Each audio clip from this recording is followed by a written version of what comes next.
Boleh Habib. Boleh? Oke. Bismillah. Bismillahirrahmanirrahim. Assalamualaikum warahmatullahi taala wabarakatuh. Alhamdulillah. Alhamdulillahirabbil alamin wassalatu wassalamu ala sayyidil mursalin wa ala alihi wa sahbihi wa man tabi'ahum bi ihsanin ila yaumiddin. Wa itu ta'luma wa ta'lim wa nafa wal ittifa wal ifadah wal istifadah wal hasanah tamasuki wa sunnati rasulihi wa du'a ilal huda wa dalalata alal khairi wa tiqa'a martutihi wa qurbihi wa thawabihi subhanahu wa ta'ala. Din wa alimna ta'wil. Rabbi shrah li sadri wa yassir li amri wahlul 'uqdatam min lisani yafqahu qawli waj'al li waziran min ahli. Bismillahirrahmanirrahim. Bismillahirrahmanirrahim. Alhamdulillah, bagaimana kabar semuanya, sehat? Alhamdulillah, Habib. Bismillah. Alhamdulillah sehat. Sekarang kita masuk ke kelas ketiga ya, daripada kitab Qawaid Asasiyah ini ya. Pertemuan lalu kita sudah menyelesaikan pasal mukadimahnya Sayyid Muhammad daripada sanadnya beliau, ke Jam'ul Jawami, ke Waraqat. Kemudian tentang sikit pasal kitab-kitab usul fikih. Sekarang kita akan masuk ke bab pertama daripada kitab ini, yaitu apa?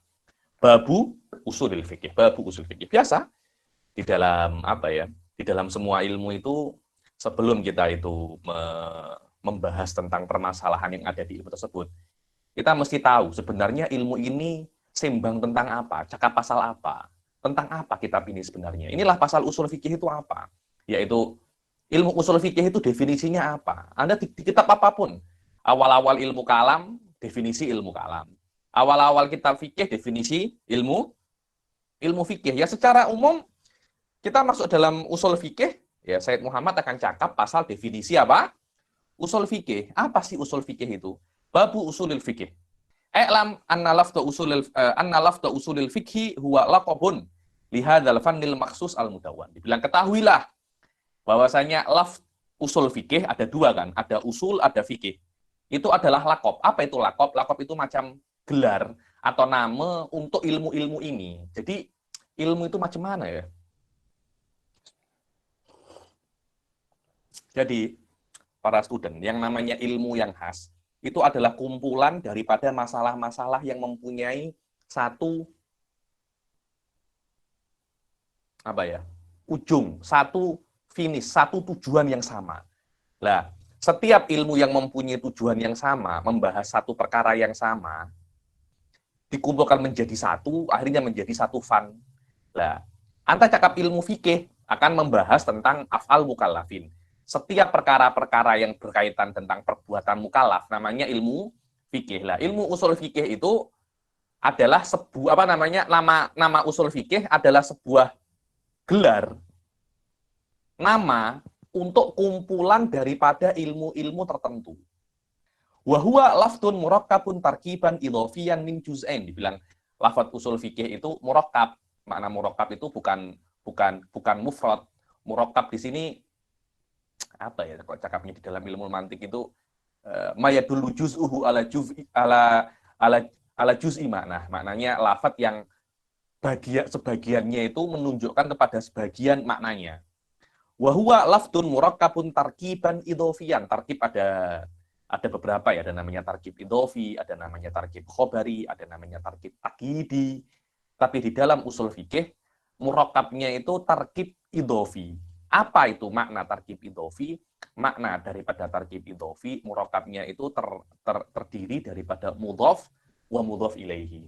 Apa makna tarkib takidi? Terdiri daripada sifat wal mausuf. Apa makna tarkib khobari? Terdiri daripada mubtada dan khobar. Itu namanya apa? Murakkab. Di dalam usul fikih, lafadznya itu terdiri daripada tarkib idhofi. Maknanya satunya mudhof, satunya mudhof ilaih. Min juz'ain, daripada dua bagian ya, jelas ya kalau mudhof wal mudhof ilaih pasti dia itu dua bagian, satunya mudhof, satunya mudhof ilaihi. Mudhofun wa mudhof ilaihi. Falafdu usulil fikhi lahu maknayan. Bilang lafaz usul fikih itu mempunyai dua makna. Yang pertama adalah maknanya sebagai lafaz, dan yang kedua adalah maknanya sebagai nama. Beza loh ya. Contohnya saya, Ali Bagir. Anda bisa meneliti Ali Bagir daripada dua aspek. Aspek Ali dan Bagir Diamik dari kata-kata apa ali itu benar ulu. Wal bakir dari kata-kata bakor yang maknanya menggali. Anda bisa tengok lafadz itu daripada aspek istiqoq lafadznya, masdar lafadznya, dan itu biasanya urusannya di bahasa, di dictionary, di kamus.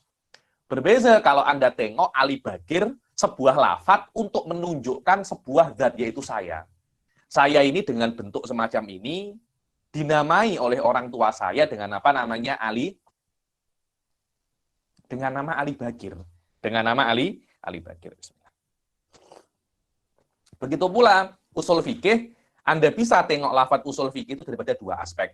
Daripada aspek bahasanya, yaitu makna usul dan makna fikih.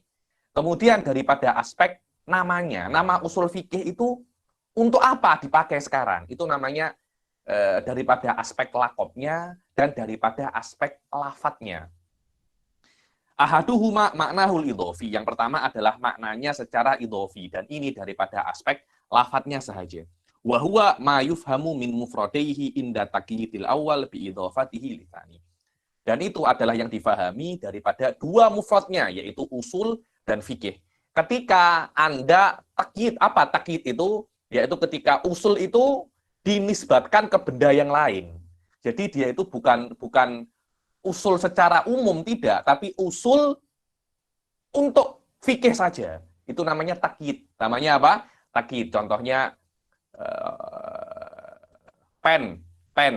Pen ini kalau ada cakap kolamun, umum. Tapi kalau Anda nisbatkan ke benda yang lain, kolamu Zaidin. Ini bukan hanya kolam, tapi ini kolam atau pen yang kita nisbatkan dan kita kunci dengan apa namanya? Dengan Z. Kata-kata usul bukan usul secara mutlak, karena nanti ada usul kalam, ada usul lughoh, ada usul apalagi usul tafsir, usulul hadis. Semua itu adalah ilmu yang khas, akan tetapi kita tak bahas.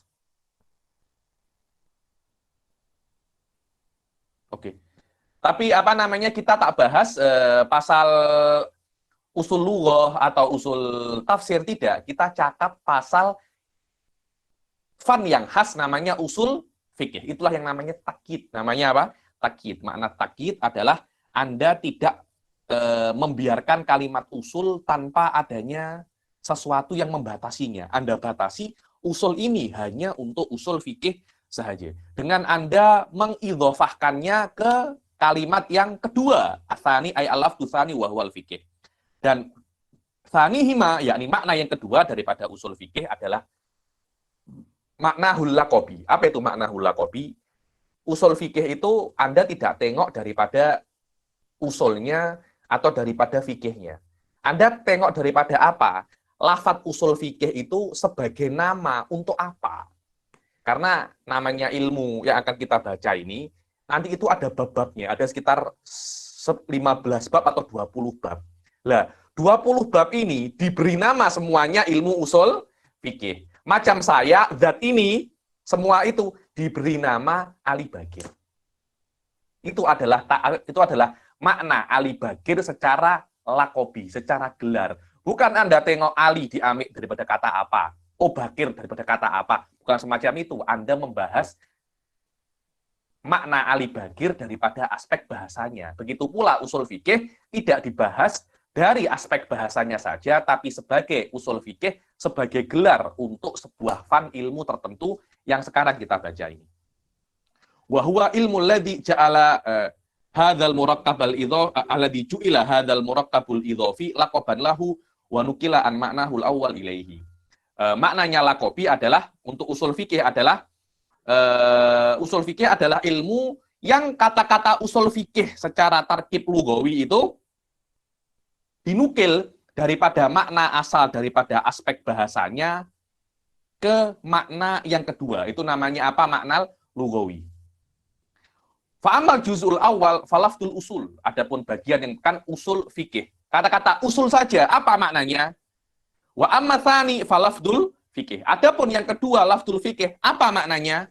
Wa hadzanil juz'an yakni al-usula wal fikha mufradani ai ghairu murakkabaini. Dibilang usul dan fikih, kalau Anda tengok kata-kata usul daripada aspek usulnya saja dan aspek fikihnya saja, perlu whiteboard kah? Saya kira tak payah ya. Mudah aja. Yakni kata-kata al-usul dan kata-kata al-fikih, dia adalah dua mufrad. Dua apa namanya? Dua mufrad. Maknanya, dia tidak murakkab. Karena apa ya?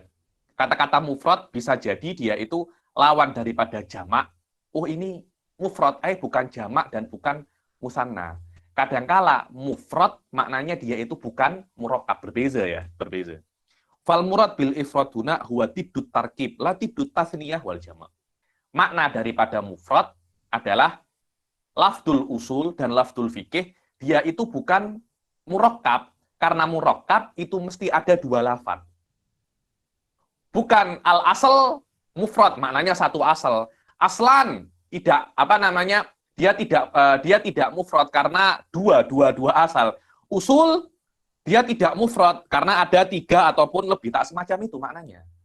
Lafdul usul walaupun dia itu jamak, tapi di dalam makna di sini dia itu mufrad. Kenapa? Karena lafdul usul tidak ada dinisbatkan kepada lafaz yang lain. Karena kita hanya membahas al-usulu wa al-fikhu. Kita masih belum membahas usulul fikhi. Kita hanya membahas di dalam makna yang pertama, apa makna al-usul dan apa makna al-fikhu. Nanti makna yang kedua, kita akan menisbatkan makna usul ke makna fikih. Karena sebelum Anda mengetahui makna murakkab, Anda mesti mengetahui makna mufrad dahulu. Fal murad bil ifradi huna tiddut tarkib. Makna mufrad di sini adalah lawannya tarkib, bukan lawannya tasniyah. Makna tasniyah itu kalau dua, asal, aslan, wal jamak, usul. Bukan di situ. Yakni maknanya al usul walaupun dia jamak tetap dikatakan dia itu mufrad. Karena mufrad di sini adalah lawannya murakkab, bukan lawannya tasniyah ataupun lawannya jamak. Fa inna lafdzul usuli jam'un kama la yakhfa. Karena lafaz usul itu jamak, tapi walaupun dia jamak, selama tidak dinisbatkan kepada lafaz yang lain, dikatakan dia itu apa namanya? Dikatakan dia itu mufrad. Kenapa? Karena di sini makna mufrad bukan murakkab. Bukan maknanya mufrad itu yang tidak musanna atau tidak jamak. Hati-hati ya, makna mufrad mempunyai dua makna. Satu makna adalah lawannya murakkab, satu maknanya lagi adalah lawannya tasniyah dan lawannya jamak. Yang diinginkan oleh musannif di sini dengan kata-kata mufrad adalah lawannya murakkab, bukan lawannya tasniyah ataupun jamak. Karena itu, lafdul usul walaupun dia itu jamak, tetap dikatakan dia itu mufrad karena dia tidak apa namanya, dia tidak murakkab. Hal semacam ini di dalam keilmuan dikatakan dia itu mustarok. Apa itu makna mustarok? Satu lafaz yang mempunyai dua makna. Macam di Melayu itu pukul, memukul, dan pukul jam. Satu lafaz tapi mempunyai dua makna. Itu namanya mustarok. Kata-kata mufrad pun juga satu lafaz tapi mempunyai dua makna. Ini nanti mungkin akan kita pelajari di sini. Pasal apa namanya? Pasal mustarok. Al-aslu lughatan huwa syai'ul mahsus awil ma'kul alladhi yambani alaihi ghairuhu ka asli jidar alladhi huwa asasu. Dibilang kata-kata asal secara bahasa adalah asyai'ul mahsus, perkara yang mahsus. Apa itu mahsus? Mahsus adalah yang bisa untuk dirasakan dengan salah satu daripada panca indera. Itu namanya mahsus. Bisa dilihat, bisa didengar, atau bisa dilihat, atau bisa didengar, bisa dirasakan, bisa dicium, atau bisa disentuh. Itu namanya al-mahsus. Karena kata-kata his maknanya adalah indera.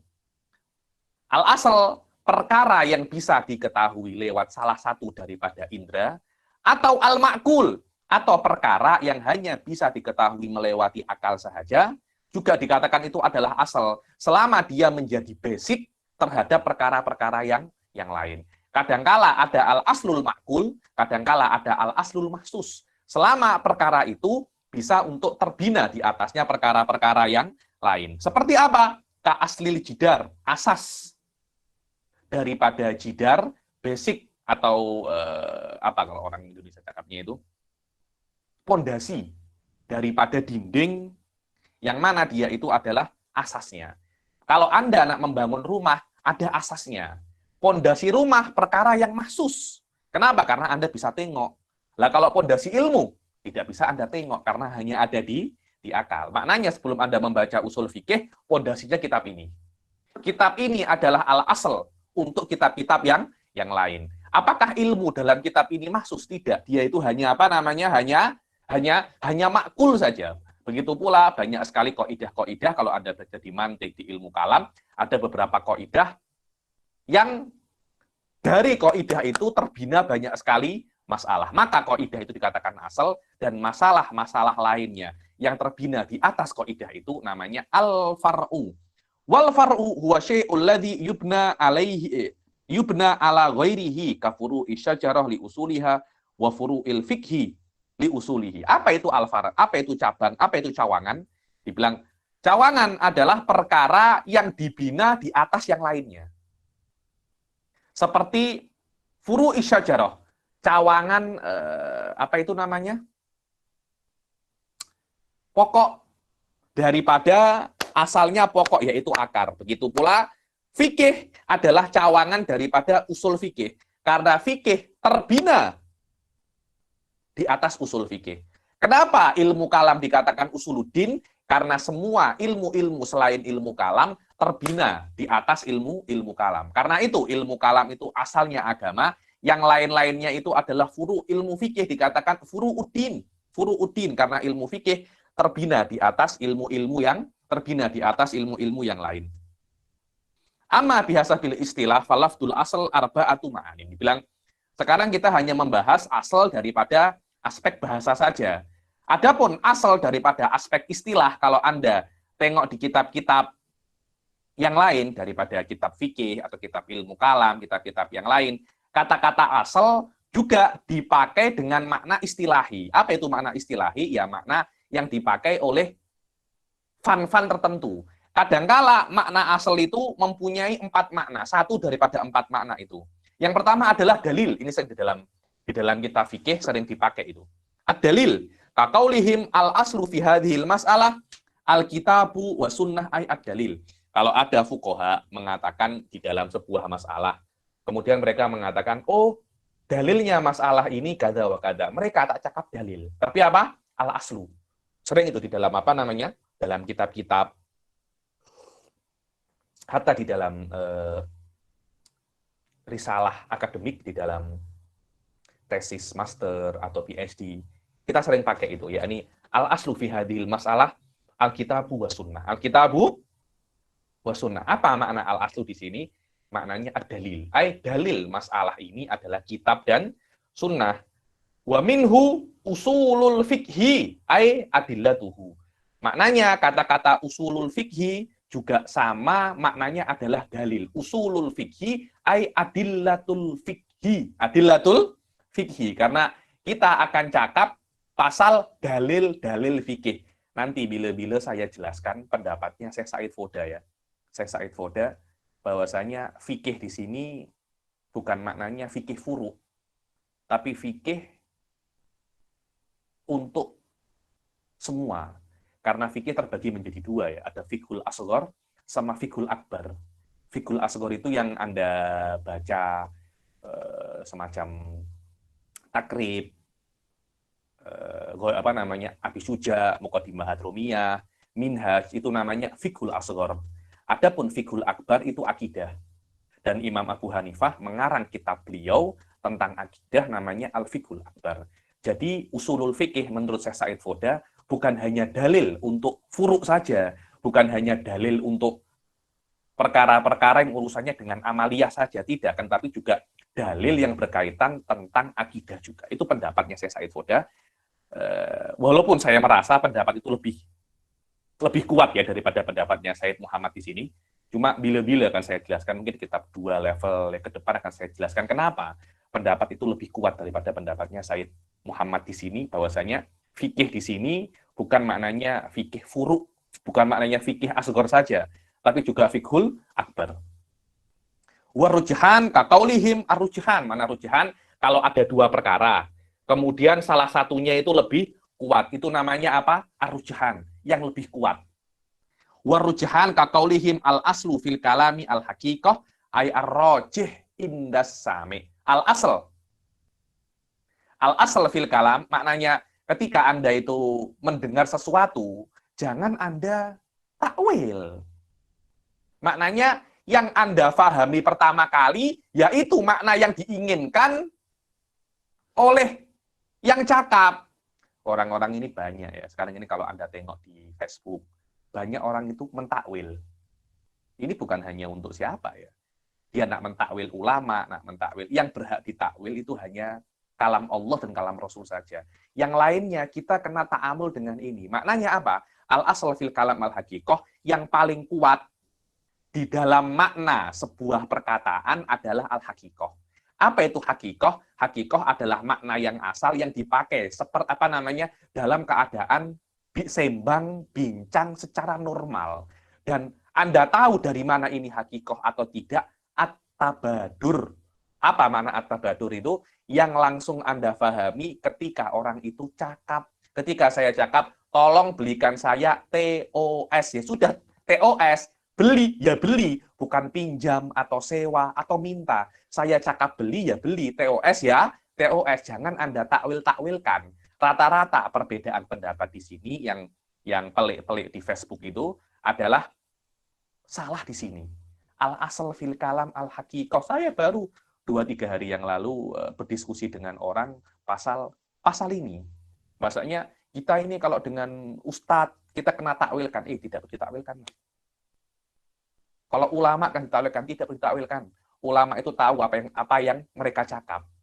Jangan mentakwilkan kalam-kalam orang lain semau anta. Karena orang itu punya maksud yang mereka nak, dan maksud itu mereka tunjukkan dengan perkataan mereka. Jangan engkau mentakwil perkataan mereka, kecuali di dalam kes-kes yang penting. Baru engkau bisa takwil, karena mungkin terlalu berbahaya atau apa. Dan bila-bila nanti akan saya tunjukkan, bila perkataan itu bisa ditakwil, nanti di sini akan ada babnya, pasal apa namanya? Al-haqiqah, ada pembahasannya, mungkin aksamul kalam. Akan cakap pasal apa? Al-haqiqah wal majaz. Al-aslu fil kalam al-haqiqah ay ar-rajih inda sami'. Al-asal di dalam makna sebuah perkataan itu al-haqiqah. Apa itu al-haqiqah? Yang rajih, yang paling kuat ketika orang itu mendengar maknanya apa. Tolong belikan saya TOS. Ya sudah, ar-rajih inda sami' TOS. Jangan engkau, bukan ini maknanya Habib nak teh tarik loh. Kalau saya nak teh tarik, saya akan cakap teh tarik. Tapi saya cakap TOS. Selesai masalah.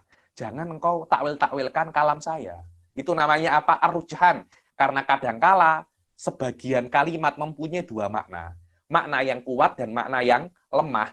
Kalau ada orang menggunakan kalimat dengan yang mempunyai dua makna, Anda mesti menggunakan makna yang kuat. Tidak boleh menggunakan makna yang lemah untuk mengatakan yang diinginkan oleh orang ini bukan makna yang kuat, tapi makna yang lemah. Tidak boleh cakap semacam itu, kecuali ada korinah, ada indikasi eksternal atau internal yang menjadikan Anda mengatakan bahwasanya orang ini menginginkan makna yang lemah, baru Anda bisa. Itulah yang namanya takwil, dan takwil itu tidak bisa Anda gunakan kecuali ada dalil, ada korinah. Kenapa? Karena kita itu menghormati orang.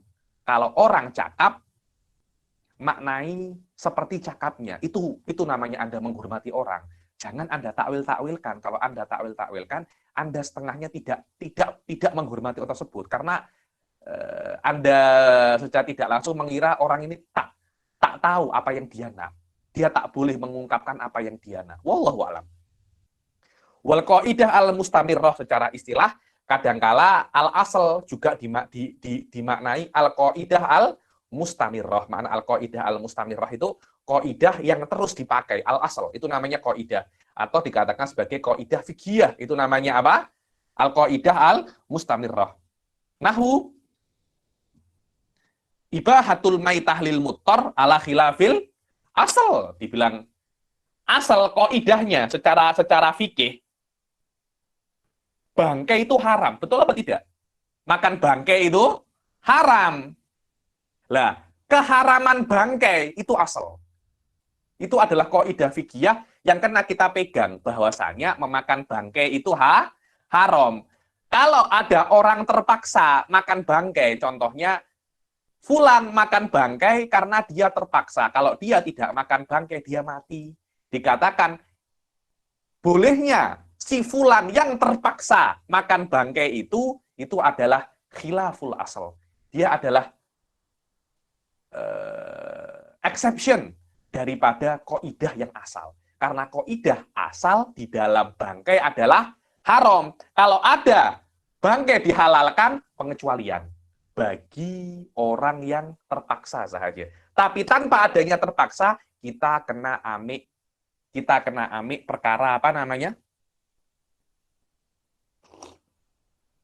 Kita kena amik perkara yang asal. Wahwa apa? Hurmatul maitah lil muttor. Karena itu kan diperbolehkannya bangkai bagi orang yang terpaksa itu bertentangan dengan asal, yaitu apa? Qaidah al-mustamirah, qaidah fikih yang dipakai sebagai asal.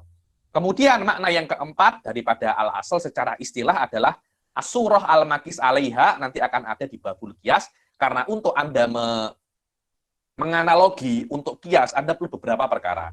Ada asal, dalilul asal, al-fara', dan illah.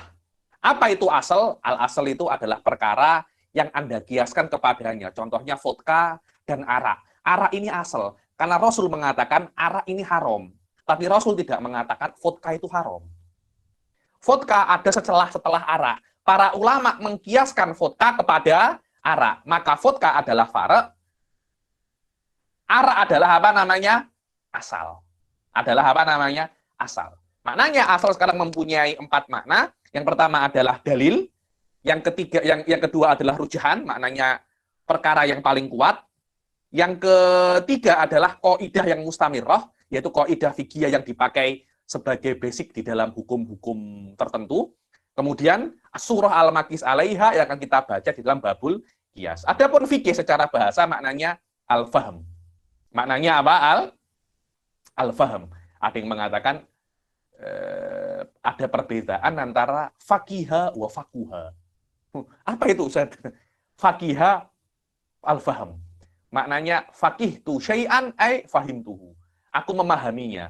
Fakuha apa? Fakuha itu maknanya fikih itu, kefahaman itu sudah sebati, sudah mendarah daging. Dibilang fakuha rajul ay fikih, ilmu fikih sudah mendarah daging dengannya, sudah sebati dengannya. Itu apa namanya? Fakuha, bukan fakiha. Kalau fakiha itu faham sih. Oh, saya faham masalah ini. Fakih tul mas'alata, semacam itu. Tapi fakuh tul mas'alata berbeza. Fakuh tul mas'alata ay masalah ini saya tidak hanya faham, tapi sudah sebati dengan saya. Sebati itu kalau orang Indonesia cakapnya mendarah daging. Wastilahan ma'rifatul ahkam asyariyah allati tariquha al-ijtihad. Dibilang secara istilah yang namanya fikih itu ma'rifah. Anda mengetahui ahkam, hukum-hukum syariat, yang mana Anda mengetahui hukum syariat itu melewati apa? Al-ijtihad. Melewati apa? Al-ijtihad. Apa itu ijtihad? Ijtihad itu adalah badlul majhud litahsilil maksud. Anda mencurahkan semua tenaga Anda untuk mendapatkan apa yang Anda inginkan. Itu namanya apa? Al-ijtihad. Karena itu yang namanya fikih itu selama memerlukan effort, usaha yang tinggi, dalilnya itu susah.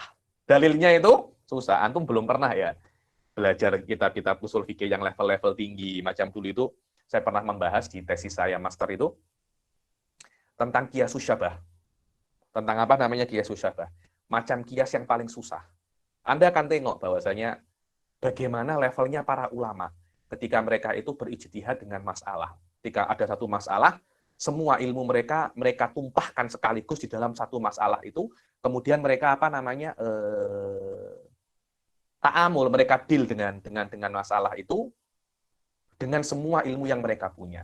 Maknanya untuk memproses masalah itu fikih terutama bukan masalah yang mudah karena dalilnya itu khafi, dalilnya itu tak jelas. Karena dalilnya itu tak jelas, Anda memerlukan usaha yang lebih. Itulah yang namanya apa? Ijtihad. Karena dia itu dalilnya itu susah, perlu usaha yang lebih. Biasanya hasil daripada ijtihad itu tak mesti benar. Tak mesti benar. Karena itu dikatakan fikih itu mimba bidunun. Fikih itu tidak mesti yakin.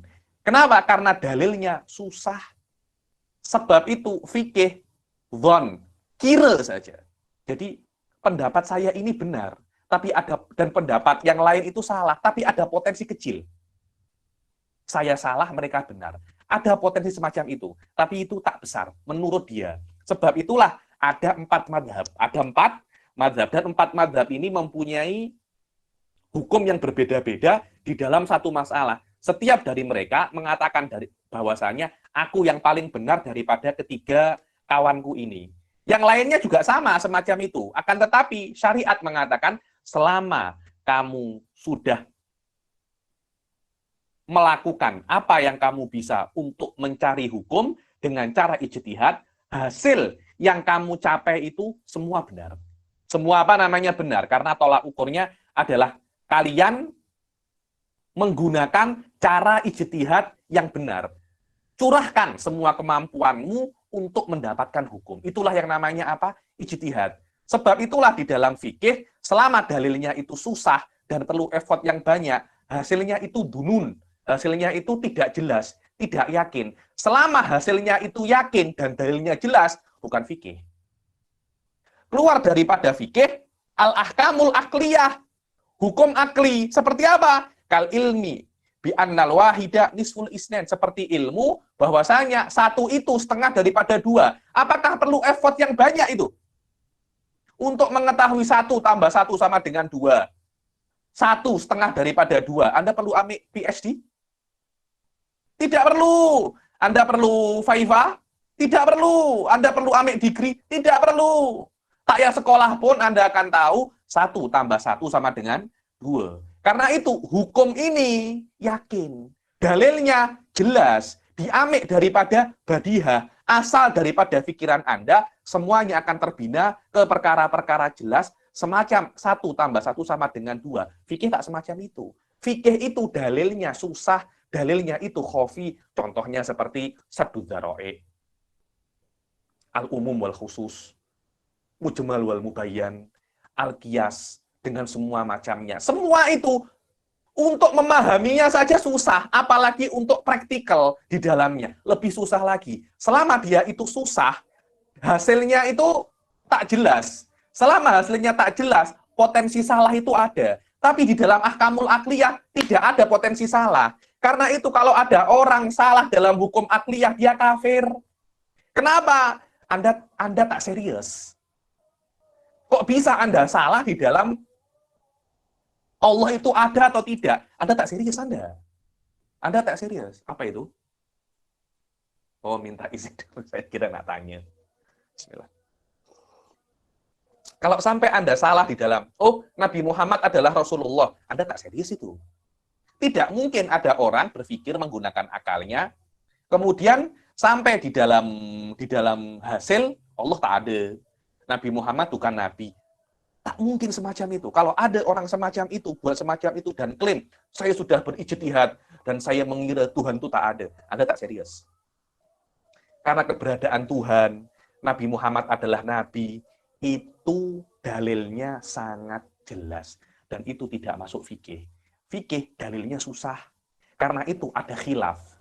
Di dalam akidah, hukum akliyah, tidak ada khilaf. Tidak ada khilaf. Karena itu yang khilaf di dalam akidah, ya imma mubtadi', ya imma kafir. Sebab apa? Sebab kejelasan dalil daripada akidah. Dan susahnya dalil daripada ilmu fikih. Wal al-ahkam al-aqliyah kal ilm bi annal wahidah nisful isnain. Wal hissiyah kal ilm bi annan nara muhriqatun, seperti ilmu Anda mengetahui ada al-hissiyah. Ahkam hissiyah, hukum daripada panca indera. Api panas, tak perlu berpikir. Anda ada api, panas. Tak perlu Anda ambil PhD, tak perlu Anda ambil master untuk mengetahui api panas. Tak perlu ambil PhD, ais dingin. Tak perlu ambil PhD kalau untuk mengetahui bahwasanya semangka itu manis. Tidak perlu. Chicken chop sedap. Sedap, Habib. Perlu PhD itu? Tak perlu. Sate Pak Dain, Sate, Pak Din sate itu. Sedap, sedap Habib. Perlu PSD? Tidak perlu itu. Kesana Anda beli, rasakan langsung. Sedap apa tak? Selesai masalah. Saya nak ke Pahang Habib. Saya nak beli murtabak diraja. Sedap apa tidak Habib? Coba. Setelah Anda rasa, ini sedap. Perlukah Anda untuk cakap ini sedap Anda ambil PSD di UIA? Tidak perlu. Kenapa? Karena dalilnya itu jelas. Tidak perlu Anda berpikir. Kemudian, wal qat'iyah kal ilm bi anallaha wahid. Begitu pula hukum-hukum yang qat'i. Kenapa? Karena fikih itu tidak qat'i. Fikih itu dunun. Selama dia itu dunun, dhon, potensi untuk khilaf itu besar. Di dalam perkara-perkara yang yakin, seperti Allah itu Esa, Nabi Muhammad, Nabi akhir zaman, itu tidak bisa khilaf itu. Tidak bisa khilaf itu. Kejap, dengar dan kejap ya.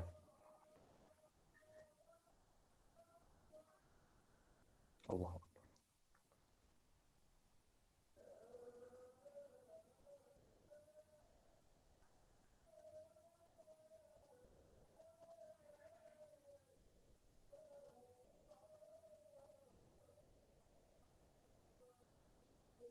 La ilaha illallah. Itulah. Mana al-ahkam al-aqliyah itu namanya badihiyah. Adapun al-ahkam al-qat'iyah adalah perkara-perkara yang berkaitan tentang usuluddin. Berbeza ya. Ahkam aqliyah adalah badaha. Badaha maknanya Anda yang bisa pahami tanpa Anda berpikir. Adapun ahkam qat'iyah adalah perkara-perkara yang ada di agama yang dalilnya itu jelas seperti keesaan Allah, Allah itu maha mampu, Allah itu maha kuasa. Semuanya itu dalilnya jelas. Tidak perlu Anda sampai effort terlampau. Tak perlu. Orang tak ada PSD pun sudah akan tahu pasal ini. Karena itu sebagian madhab seperti Maturidiyah, walaupun tidak ada Nabi, Anda kena beriman. Kenapa? Karena dalilnya Allah itu ada dan Allah itu mampu, Allah itu maha tahu. Dalilnya qat'i dan jelas. Kal ilmi bi anallaha wahidun wa anna shalawatil khamsa wajibatun falaisal ilmu bihadhihi thalasah yusamma fikhan fil istilah. Ilmu tiga ini tidak dinamakan fikih di dalam istilah. Kenapa? Karena semua dalilnya jelas dan qat'i. Adapun fikih dalilnya itu khafi, tidak jelas, dan dalilnya apa namanya? Hasil daripada fikih itu dunun. Dunun itu tidak yakin. Dia hanya perkiraan saja. Tapi tidak di dalam usul fikih, dalam ilmu kalam tidak ada. Saya kira menurut saya Allah itu satu. Yang mengatakan Allah itu tiga, mereka mungkin betul lah. Cukup Anda cakap semacam itu, Anda kafir tahu. Tidak boleh cakap semacam itu. Islam tuh kemungkinan agama yang benar. Mungkin menurut saya itu yang benar. Tapi ada potensi kecil, 20% aja. Selain Islam juga benar. Cukup Anda cakap semacam itu, Anda kafir tahu. Tak boleh semacam itu. Kenapa? Karena inna dina indallahil Islam, dalilnya qat'i wadih. Karena itu saya pun pelik. Kalau ada orang cakap, kita jangan sombong, jangan cakap kita itu mesti masuk kita ini mesti masuk surga. Orang selain Islam pun juga masuk surga. Saya cakap, coba cakap sekali lagi, saya kafirkan Anda. Saya cakap, tak boleh cakap semacam itu. Ini adalah usuluddin. Kita kena yakin 100% bahwasanya orang Muslim yang akan masuk surga hanya umat Muslim. Yang lainnya akan masuk neraka. Kita ragu di situ. Kita meragukan perkataannya Allah dan Rasulnya. Wallahu a'lam yani. Apa itu hukum? Kan al-fiqih istilahan ma'rifatul ahkam. Apa itu hukum? Hukum adalah khitabullah. Khitab, makna khitab itu perkataan tapi kepada orang, itu namanya khitab. Saya cakap dengan Ustadz Azri sekarang ini, itu namanya apa? Khitab. Ketika ada orang, saya bercakap kepadanya, itu adalah khitab. Khitab Allah maknanya Allah cakap kepada manusia, yang mana cakap itu berkaitan dengan apa? Perbuatan, bukan benda. Maknanya hukum adalah perkataan Allah, firman Allah kepada mukallaf. Apa itu mukallaf? Mukallaf adalah orang, manusia yang sudah sampai akil balik dan sampai kepadanya dakwah yang benar. Itu namanya apa? Mukallaf. Perkataan Allah kepada orang mukallaf tidak berkaitan tentang zatnya mukallaf, tapi berkaitan tentang perbuatannya saja. Contohnya perkataan Allah tentang pengharaman arak. Yang haram itu bukan araknya, karena arak itu bukan perbuatan. Yang haram itu adalah minum arak. Babi haram, babi tak haram. Yang haram itu makan babi. Makan babi itu haram. Oh, babi haram. Tak semacam itu. Apa ya? Keharaman itu bukan pada benda, tapi pada apa namanya? Perbuatan. Daripada aspek taklif. Maknanya daripada aspek perkara, perbuatan itu diwajibkan, dipaksa oleh Allah kepada manusia. Taklif, dibebankan. Wa yata'allaq bil hukum sab'atu asya. Dan perkara-perkara yang berkaitan tentang hukum itu ada 7. Apa itu? Ada wajib, mandub, mubah, makruh, haram, sahih, dan fasid. Saya definisinya kejap lagi. Wa sahih al-masyhur annal hukma khamsatun faqat. Dibilang di dalam kitab-kitab biasanya disebutkan hukum itu ada 7. Akan tetapi yang masyhur hukum itu cuma ada 5 saja. Apa itu? Bukan wajib, tapi apa? Al-ijab. Apa bezanya wajib wal ijab? Beza. Al-wajib itu benda yang diwajibkan. Contohnya sholat. Sholat itu wajib. Karena sholat adalah perbuatan yang diwajibkan. Lah ijab apa? Beda. Ijab itu adalah perkataan Allah yang mewajibkan. Itu namanya ijab. Perkataannya, bukan bendanya. Kalau wajib, benda yang diwajibkan. Ijab, perkataan yang mewajibkan. Al-ijab, wal nadab, wal ibahah, wal karohah, wal tahrim. Wa anna sehhata wal fasad min khitobil wada. Adapun perkataan sehah dan fasad, sahih dan fasid, itu tidak termasuk hukum. Tapi itu masuk wada. Apa itu wada? Wada itu ketika Allah menjadikan sebuah perkara itu sebab, syarat, mane, atau yang lainnya. Apa bezanya? Beza. Yang 5 itu wajib, mandub, dan sampai 5 itu semuanya itu hukum untuk mukallaf saja. Dan definisi hukum adalah mata'allaqo bi fi'lil mukallaf. Kitabullah al-muta'alliq bi fi'lil mukallaf. Perkataan Allah yang berkaitan atau firman Allah yang berkaitan tentang perbuatan mukallaf. Dan yang berkaitan tentang perbuatan mukallaf hanya 5 ini saja. Adapun sahih dan fasid kadangkala untuk mukallaf, kadangkala untuk selain mukallaf. Kambing pun kadang ada khitabul wada. Budak, baby pun ada khitabul wada. Tapi kambing, baby tidak ada hukum taklifi yang 5 ini. Karena itu hukum 5 ini dikatakan dia itu adalah hukum taklifi. Li'annal hukma in ta'allaqa bil muamalat fa imma bisihhah aw bil fasad alladhi huwal butlan bi makna wahid. Karena hukum itu kalau dia itu berkaitan tentang muamalat, maka hukumnya kalau tidak muamalat itu jual beli ya, hubungan antara manusia ke manusia itu namanya muamalat. Ibadah hubungan antara manusia ke Allah. Biasanya kalau hubungannya itu muamalat antara manusia, itu ada sahih dan fasid. Tapi kalau hubungan antara Allah dan manusia tidak ada sahih dan fasid, biasanya semacam itu. Tapi ada beberapa perkara juga, walaupun hubungannya antara Allah dan manusia, juga dikatakan itu adalah sahih dan fasid. Dan di dalam mazhab Imam Syafi'i, al-fasad dan butlan maknanya sama, maknanya satu. Wa in ta'allaqa bi ghairil muamalat fahuwa imma talabun au idnun fil fi'il wa tark awasa. Dibilang kalau firman-Nya Allah itu berkaitan tentang selain muamalat, imma tolabun, tolab itu Allah meminta atau menyuruh, atau Allah itu memberi izin. Maknanya menyuruh, ada perkara iya atau tidak, tapi Allah suruh salah satu. Izin, Allah bebaskan. Engkau boleh buat, engkau boleh tidak. Tolab, Allah akan meminta. Engkau kena buat atau engkau kena tidak buat. Kalau Allah meminta untuk buat, sekiranya kalau tidak buat, berdosa, itu namanya wajib. Itu namanya wajib atau lebih dikatakan dengan tolabun jazim. Wa tolab imma tolabu fi'lin au kafih. Dibilang memerintah atau meminta, menyuruh daripada Allah, imma menyuruh untuk berbuat atau menyuruh untuk tidak berbuat. Wa kullun minhuma imma jazimun au ghairu jazimin. Dan setiap daripada tolab itu, imma tolabnya itu jazim atau ghairu jazim. Jazim itu tegas. Imma Allah meminta dengan tegas atau meminta dengan tidak tegas. Allah meminta untuk berbuat dengan tegas. Meminta untuk berbuat tidak tegas. Meminta untuk menahan perbuatan dengan tegas. Meminta untuk menahan perbuatan dengan tidak tegas. Apa Habib? Makna tegas dan tidak tegas. Makna tegas, kalau Anda turuti mendapat pahala, Anda tidak turuti mendapat dosa. Itu namanya tegas.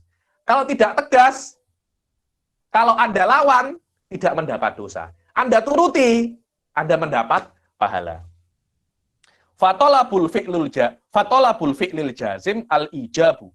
Kamadluli qaulihi ta'ala dibilang. Maka ketika Allah meminta kepada mukallaf untuk berbuat dan perbuatan itu tegas seperti ayat wa aqimus sholata. Allah menyuruh manusia untuk sholat. Sekiranya kalau Anda sholat mendapat pahala, Anda tinggalkan mendapat dosa. Itu namanya tegas. Lah kalau tidak tegas macam mana Habib? Kalau tidak tegas itu maknanya wa talabul fi'lil ghairil jazim an-nadab. Tidak tegas itu adalah yang dikatakan dengan sunnah, nadab. Contohnya seperti ketika Allah itu mengatakan, faman afa wa aslaha fa ajruhu 'ala Allah. Kalau Anda didolimi oleh orang, Anda tidak wajib untuk memaafkan. Anda boleh minta ganti rugi, Anda boleh report polis. Tidak ada masalah, itu hak Anda. Akan tetapi Allah mengatakan, faman afa wa aslaha. Barang siapa yang memaafkan dan memperbaiki hubungan, maka Allah yang akan membalas pahalanya. Tapi tidak wajib. Anda nak report polis pun itu hak Anda. Maknanya kalau Anda tidak memaafkan, Anda tidak mendapat dosa. Berbeda dengan sholat. Kalau Anda tidak sholat, Anda mendapat dosa. Itulah perbedaan antara jazim, tegas, dan tidak jazim, dan tidak tegas. Begitu pula kalau Allah menyuruh kita untuk menghindari perbuatan atau menahan perbuatan. Ada untuk menyuruh menahan perbuatan yang tegas dan tidak tegas. Kalau menyuruh menahan perbuatan yang tegas, namanya itu tahrim, pengharaman. Seperti apa? Wala taqrabuz zina. Wa talabul kaffil jazim at-tahrimu. Kamadluli qaulihi ta'ala wala taqrabuz zina. Jangan engkau dekati, jangankan berzina. Dekat saja jangan. Dekat saja apa namanya? Jangan. Maknanya kalau Anda buat ini, Anda berdosa. Kalau Anda ikuti larangan ini, Anda mendapat pahala. Wa talabul kaffil ghairil jazim al-karohah. Dibilang kalau talabul kaf, Allah menyuruh untuk menahan sebuah perbuatan, tapi perintahnya Allah itu tidak tegas. Maknanya kalau Anda melanggar perintah itu tidak ada masalah. Anda tidak mendapat dosa. Tapi Anda juga tidak mendapat pahala. Contohnya apa? Kehadisi sahihain idza dakhala ahadukumul masjida fala yajlisu hatta yusolliya rakaatain. Kalau salah satu dari kalian masuk masjid, jangan sampai duduk sampai sholat 2 rakaat. Kalau tidak sholat, masuk masjid langsung duduk, apakah berdosa? Tidak. Dapat pahala? Tidak. Cuma kalau kalian sholat, Anda sudah keluar daripada kemakruhan. Karena sholat tahiyatul masjid, masuk masjid tanpa tahiyatul masjid, itu hukumnya makruh. So, fala yajlis. Allah melarang kan. Fala yajlis. Jangan duduk. Jangan duduk. Sigohnya sama dengan latak robuzina. Sama-sama nahi. Cuma di dalam latak robuzina, nahinya itu jazim. Fala yajlis, nahinya ghairu jazim. Perbedaannya adalah satunya mendapat, kalau melakukan larangan itu mendapat dosa, satunya tidak. Loh Habib, tahu dari mana ya Habib? Ini haram, ini tidak haram. Nah itulah hebatnya fuqaha. Fuqaha itu bisa tahu, ini nahinya jazim, ini nahinya ghairu jazim. Dari apa? Ya dari indikasi-indikasi, dari pengalaman-pengalaman mereka masuk ke dalam, menyelam ke dalam kitab-kitab Turath, dalam hadis dan dalam Al-Quran dan sunnah. Fal wajib huwa ma yuthabu ala fi'lihi wa yu'aqabu ala tarki. Dibilang perkara yang wajib adalah yang diberi pahala ketika melakukannya dan diberi dosa ketika meninggalkannya. Sebagian definisi ditambahi dengan kata-kata imtithalan. Kalau Anda melakukan perkara yang wajib karena mentaati perintah Allah. Kadangkala orang puasa, kan wajib puasa Ramadan. Tapi melakukannya bukan karena perintah Allah, karena nak diet atau nak apa, Anda tidak mendapat pahala ketika itu. Kenapa? Karena Anda melakukannya tidak karena mentaati perintah Allah Subhanahu wa Ta'ala. Ini mudah aja. Wal mandub, perkara yang sunnah adalah yang diberi pahala ketika melakukannya dan tidak diberi dosa ketika meninggalkannya. Adapun mubah, ma la yusabu ala fi'lihi wala ala tarkihi wala yu'aqabu ala tarkihi wala ala fi'lihi. Yang tidak diberi pahala ketika berbuat atau melakukannya, berbuat atau meninggalkannya, dan tidak diberi dosa ketika meninggalkannya atau melakukannya. Adapun makruh, lawannya mandub.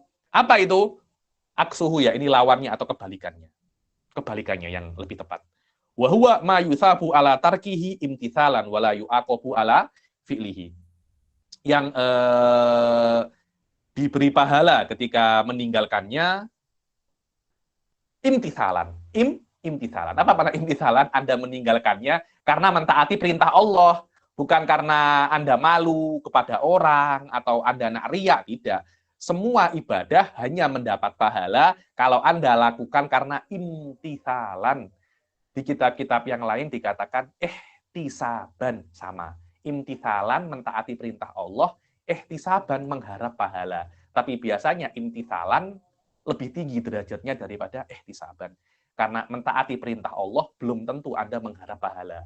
Tapi kalau Anda mengharap pahala, dikatakan itu levelnya level-level peniaga. Maknanya Anda mengikuti perintah Allah karena anak dapat untung saja.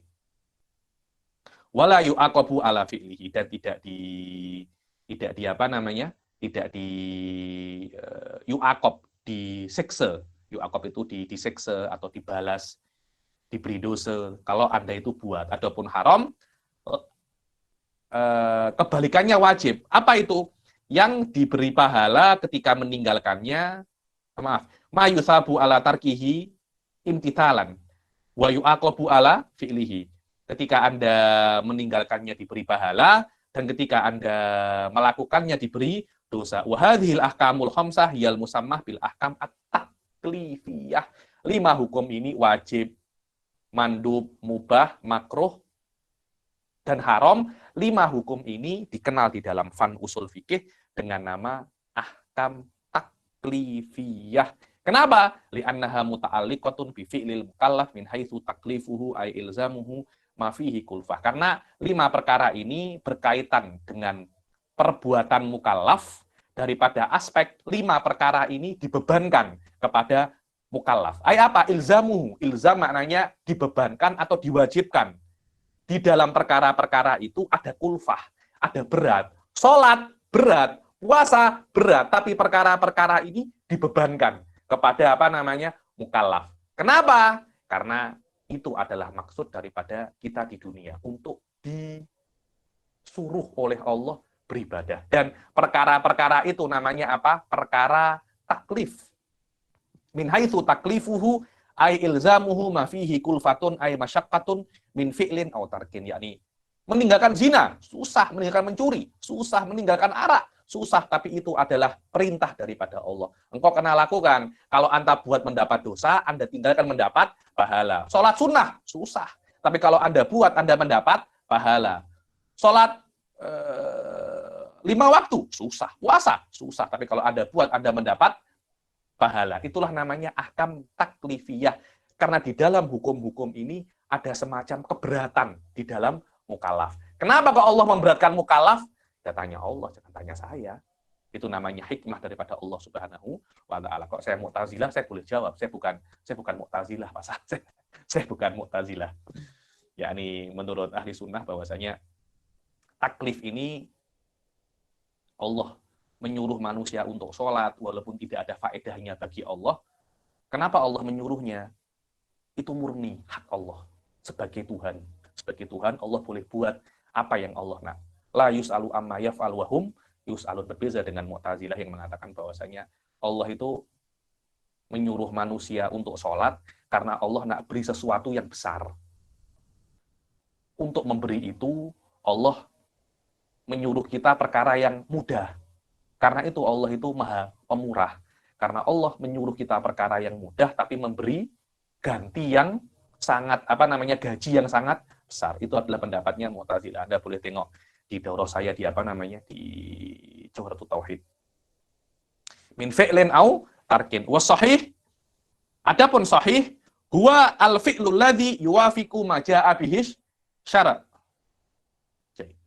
Adapun makna sahih adalah perkara yang mana perkara itu sudah sesuai dengan SOP yang diberikan oleh syariat. Anda kalau berniaga, semua syarat dan rukunnya itu sesuai, dikatakan ini adalah sahih. Kalau Anda sholat sesuai dengan rukun dan syaratnya, dikatakan sholat Anda sahihah. Itu namanya sahih. Setiap perkara, setiap ibadah di dalam syariat yang sesuai dengan rukun dan syaratnya, dikatakan itu adalah sahih. Dan ketika perkara itu sahih, akan ada dua perkara lagi yang mengikuti sahih. Apa itu? An-nufudz wal i'tidad. An-nufudz wal i'tidad. Apa itu? Adapun i'tidad, an yakuna qad jama'a ma yu'tabaru fihi syar'an minasyuruti wal arkam. Yakni makna i'tidad, perkara ini diiktiraf oleh syariat. Maknanya sahih, perkara ini sudah sesuai SOP.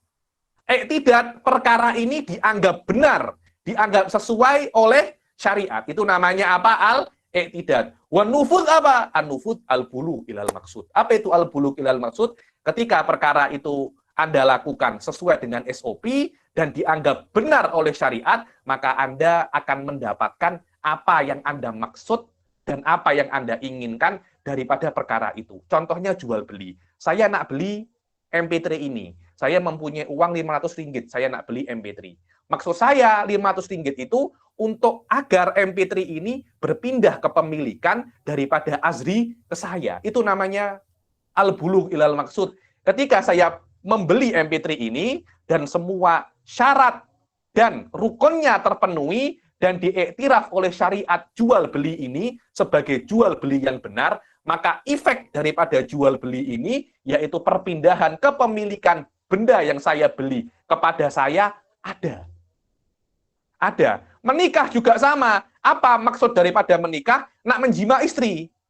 Ketika saya menikah, syarat dan rukunnya itu benar, maka saya akan bisa sampai kepada maksud saya untuk menikah, yaitu saya boleh berjima.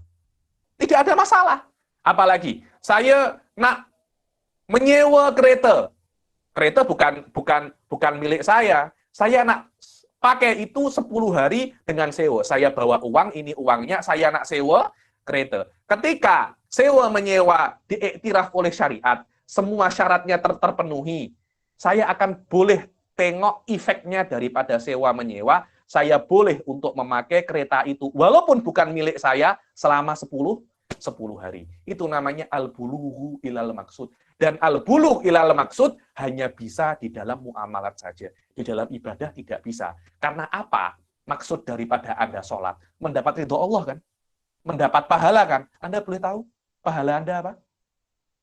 Kan tidak boleh tahu kan? Anda boleh tahu ridho Allah? Tidak bisa. Karena itu di dalam ibadah hanya ada i'tidad. Selama Anda melakukan ibadah dengan benar, selesai urusan Anda. Tapi di dalam muamalat, Anda boleh tengok efek daripada muamalat yang Anda lakukan dengan SOP yang benar.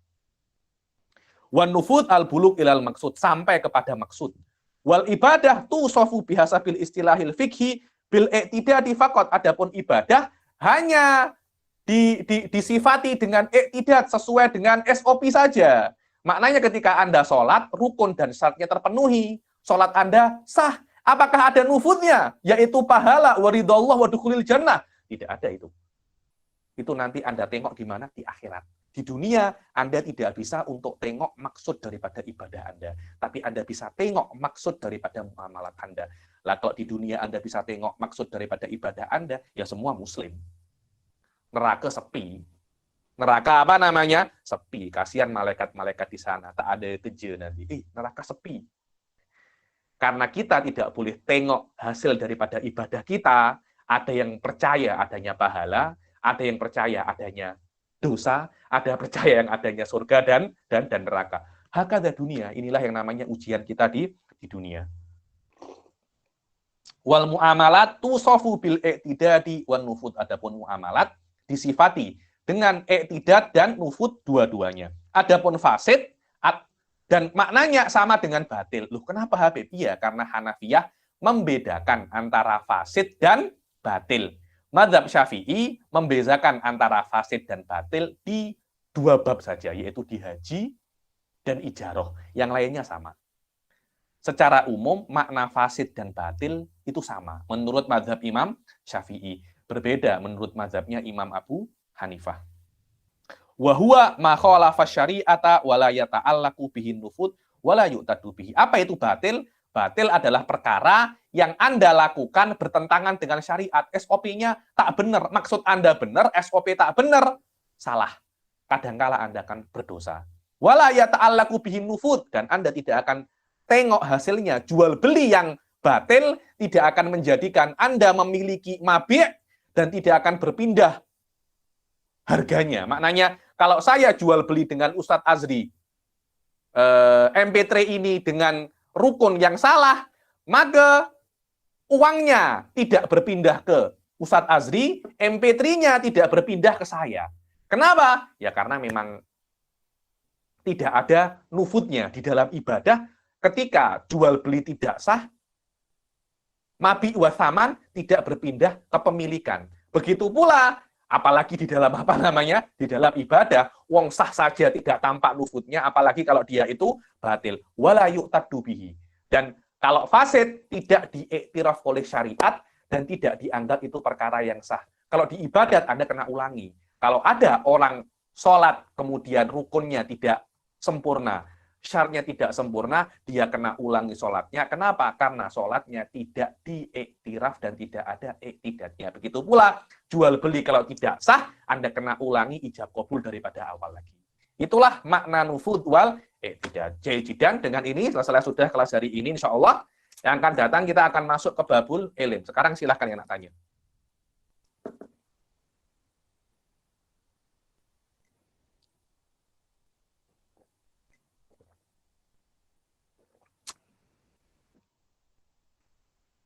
Silahkan, Renat, tanya. Assalamualaikum warahmatullahi wabarakatuh. Apa khabar, Habib? Waalaikumsalam. Habib, Waalaikumsalam. Ahlan wa sahlan. Sila. Untuk bagi orang awam, adakah Oke. istilah-istilah ini adakah sama atau dia ada satu kitaran yang lain bagi kita mencerahkan bagi orang awam supaya dia tidak terlalu memikirkan sangat yang susah-susah kan? Kalau kita Sebenarnya ini mudah kok. Ya, ini sunnah, wajib, itu saya kira sudah common untuk semua orang. Saya tak tahu. Saya kira mafhum-mafhum ini mudah aja. Ya, ini contohnya sahih dan fasid. Makna sahih itu kalau Anda berbuat semua SOP-nya benar, itu namanya sahih. Fasid kalau Anda berbuat SOP-nya tak benar, itu namanya apa? Fasid. Pas semacam itu sebenarnya. Baik, terima kasih, Habib. Sama-sama. Katanya lagi?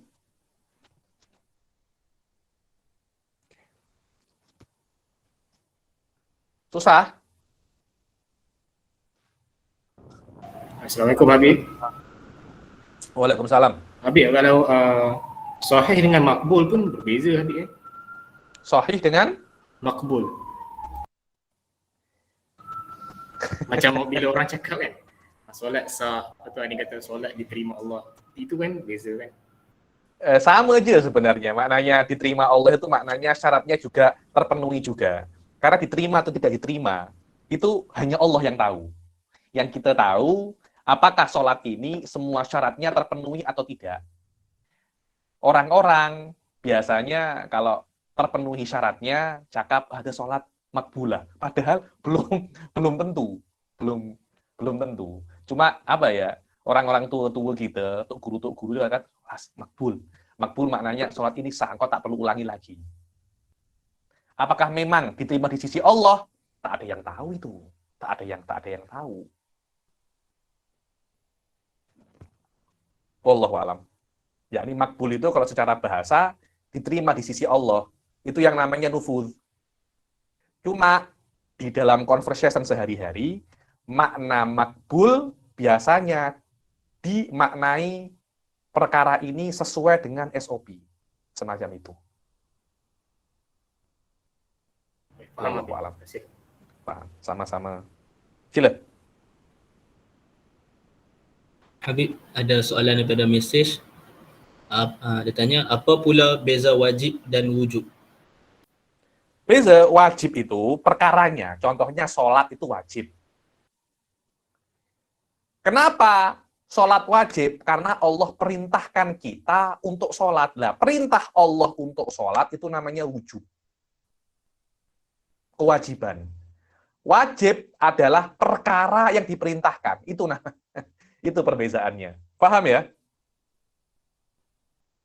Perintah itu kan firman yang keluar daripada Allah.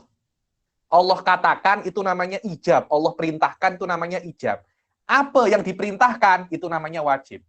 Perkara yang diperintahkan Allah itu namanya wajib. Perintah Allah itu sendiri namanya ijab. Usul fikih cakap pasal ijab. Fikih cakap pasal wajib. Biasanya semacam itu. Ayo.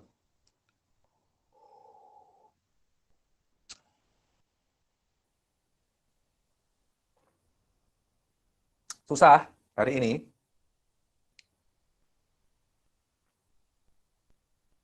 Basic aja ini. Bismillah. Assalamualaikum warahmatullahi wabarakatuh. Bib, Waalaikumsalam. Silahkan. izin Bib. Siapa ini? Zaki dari Batam, Bib. Ahlan wa sahlan, Batam, Pulau Batam. Iya, Bib. Saya nak ke sana insya Allah. Insya Kalau Allah, ada kesempatan. Bib. Insya Allah. Jadi ingin bertanya nih, Bib. Mohon mungkin monggo. ada sedikit penjelasannya.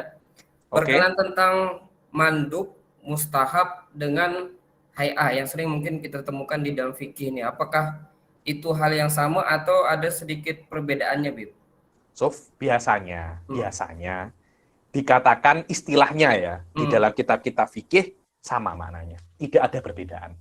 Dan itu adalah pendapat jumhurul ulama tentang mengatakan persamaan antara mandub, sunnah, itu sama saja. Maknanya kalau Anda lakukan, mendapat pahala, Anda tinggalkan tidak mendapat dosa. Sebagian ulama membedakannya. Daripada aspek, kalau sunnah itu tidak setakat, tidak hanya kalau Anda lakukan mendapat pahala, tinggalkan tidak mendapat dosa. Terus apa? Sunnah itu ada dalil daripada Rasul. Maknanya Rasul benar-benar cakap, itu namanya sunnah. Lah kalau mandub macam mana? Mandub itu biasanya tak ada dalilnya. Terus apa? Dikiaskan biasanya. Rasul tak cakap, tapi daripada kias. Biasanya apa? Mandub. Tapi semuanya sama ya, semuanya sama. Anda lakukan mendapat pahala, tinggalkan tidak mendapat dosa. Yang membedakan itu setahu saya daripada ulama Syafi'iyah, Qadhi Husain. Anda akan tengok dalam kitab-kitab usul fikih level tinggi semacam Ghayatul Usul, ada yang membedakan itu. Tapi jumhur cakap sama aja. Kenapa? Karena mandub, sunnah, mustahab, apalagi hay'ah, semuanya itu daripada aspek kalau Anda lakukan mendapat pahala, Anda tinggalkan mendapat dosa. Nah, nanti apakah perkara itu disebutkan oleh Nabi? Kemudian perkara itu apakah sering dilakukan oleh Nabi? Itu beza lagi. Yang sering dilakukan oleh Nabi itu tidak hanya setakat sunnah, tapi sunnah muakkadah. Tapi maknanya sama aja. Dilakukan mendapat pahala, ditinggalkan tidak mendapat dosa. Cuma Ustadz, pahala, dosa, itu tak sama. Kalau orang-orang mantik, cakapnya musyakkak. Makna musyakkak itu apa? Ada yang kecil dan ada yang besar. Ada dosa kecil, ada dosa besar. Pahala pun ada pahala kecil, ada pahala yang besar. Sunnah pun ada yang pahalanya kecil, ada yang pahalanya besar. Karena itu ketika pahalanya besar, Rasul sering buat. Pahalanya kecil, Rasul tak sering buat.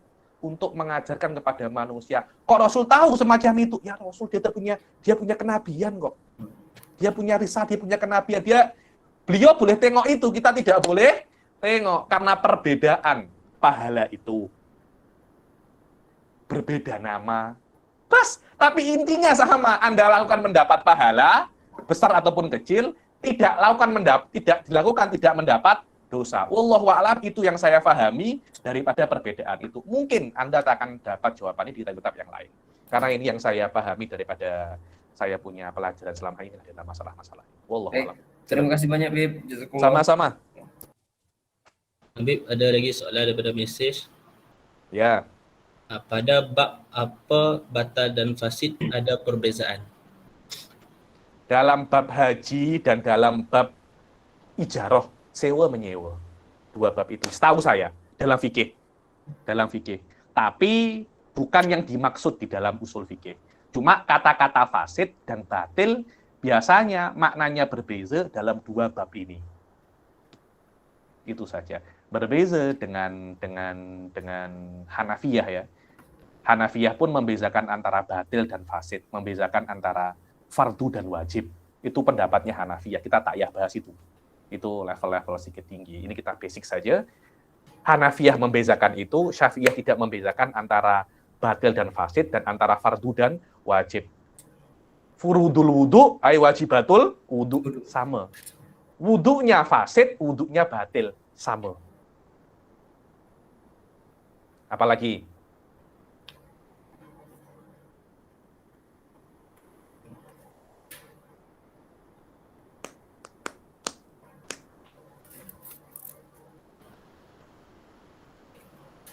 Saya kira dah tak ada Cukup? dalam mesej pun tak. Oke, insyaAllah.